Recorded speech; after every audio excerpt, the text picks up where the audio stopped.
13 na mga paniniwala ng mga Filipino sa pagdiriwang ng bagong taon. 1. Pagsusuot ng polka dots. Ang bilog na kasuotan signifies kasaganaan. Ang polka dots ay isang halimbawa ng pera at swerte. Lumundag ng mataas pagdating ng hating gabi ng bagong taon. Naniniwala ang mga matatanda ay nakakapagpatangkad raw ito. 3. Medianoche. Sa araw bago magbagong taon, nagsama-sama ang pamilya, kamag-anak at mga kaibigan, abala sa pagluluto para pagsasalo-saluhan sa medianoche. Ito ay marangyang handaan. Ito ay pinaniniwalaan ng pag-asa para sa kasaganaan ng mga susunod na henerasyon. Ang tradisyong ito ay namana sa mga Kastila. 4. Iba't ibang klaseng bilog na prutas. 12, 13, 14, pero di importante kung ilan basta may prutas. Pinaniniwalaan na ang bilog ay sumisimbolo ng kasaganaan at swerte. Ang bilog na mga prutas ay sentro sa medianoche. Samantala, ang mga prutas na may mga ng pinya, langka, durian at iba pa, ay simbolo naman ito ng problema at hadlang sa pag-unlad. Ito naman ay namana natin sa mga Chino.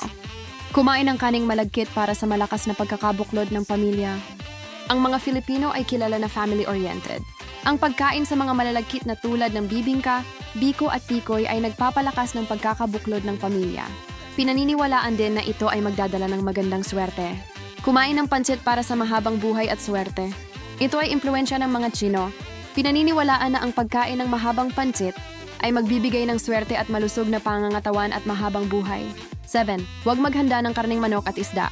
Kung may mga pagkaing nagbibigay swerte, ay mayroon ding hindi angkop na ihanda sa hapagkainan lalo na sa medianoche dahil ito umano'y nauugnay sa taggutom. 8. Punuan ang mga lalagyan ng mga tubig at bigas. Pinakamabuti lagi ang masagana sa bagong taon. Ang mga punong lagayan ay sumisimbolo. Ito ng kasaganaan sa buong taon. Bago tayo magpatuloy, pa-like, comment, follow at subscribe naman dyan para pagbutihin ko lalo ang mga content ko. Salamat sir. Magkolekta ng mga barya. Popular ito sa mga bata na magpuno ng bulsa at alugin ito sa hating gabi ng bagong taon. Itong practice na ito ay pinaniniwalaan na magdadala raw ng swerte. Iyong iba ay nagkakalat ng mga barya sa paligid ng bahay sa silong, drawer, mesa or kahit saan na kung sa tingin ay makapagdala ito ng swerte at kaperahan.